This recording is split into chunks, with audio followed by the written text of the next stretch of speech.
পোশাক শ্রমিকদের আন্দোলনের আরো খবর জানাতে সরাসরি যুক্ত হচ্ছেন সহকর্মী সাদ্দাম হোসেন। সাদ্দাম, মহাসড়কে তীব্র যানজট নিরসনে কি বলছে স্থানীয় প্রশাসন, আর কারখানা বন্ধ ও দাবি আদায়ের বিষয়ে নিয়ে কি বলছেন শ্রমিকরা, বিস্তারিত জানাবেন।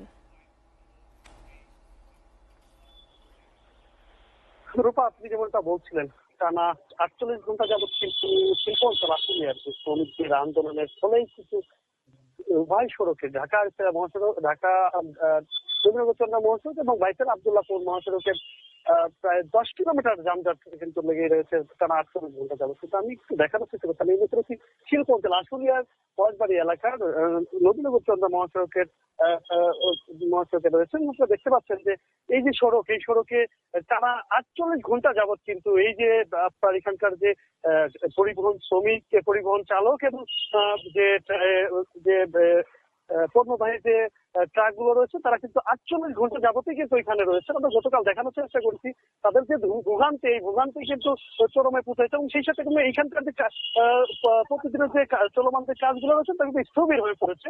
আমরা কিন্তু এমনটাই দেখতে পাচ্ছি এবং এখানকার শ্রমিকরা রয়েছেন, তারা কিন্তু যে কারখানার যে যে বার্স গ্রুপের যে কারখানার শ্রমিকদের বেতন দেওয়া হচ্ছে, তার ফলে কিন্তু তারা এই সড়কে অবস্থান এবং টানা 48 ঘন্টায় কিন্তু তারা রয়েছেন। এবং এখানকার যে শ্রমিকের মালিকরা রয়েছেন, এই মালিকরা যেমনটা জানাচ্ছেন যে তাদের যে নির্ধারিত যে সময় দেওয়া ছিল, নির্ধারিত সময়ের যে পাওনা পরিশোধের কথা ছিল, তারা কিন্তু সেটা জানেন। 3 মাসের সময় বাস গ্রুপে 4টি প্রতিষ্ঠান কিন্তু তারা তাদের প্রতিষ্ঠানগুলো বন্ধ করে দেন এবং কারখানার সামনে নোটিশ ছিল। তারই ফলে কিন্তু আজ শিল্প অঞ্চল আশুলিয়ার শিল্প অঞ্চল আসলে প্রায় 48 ঘন্টা যাবৎ কিন্তু এই এই এই যে সড়ক অবরোধ করে কিন্তু তারা অবস্থান নিচ্ছেন। এখানকার শ্রমিকদের সাথে কথা বলে তারা যেমন জানাচ্ছেন যে তাদের যে বেতনাদি, এটা যদি না দেওয়া হয়, তাদের যে নিত্য প্রয়োজনীয় যে দ্রব্য এবং তাদের যে জীবনমানের যে ব্যবস্থা করা যায় সেটা কিন্তু তারা চালাইতে পারবে না এবং তাদেরকে বিভিন্ন সমস্যার সম্মুখীন, তাদের বেতন দেওয়া হচ্ছে না, বাসা ভাড়া সহ নিত্য খাদ্য দ্রব্য সহ তাদের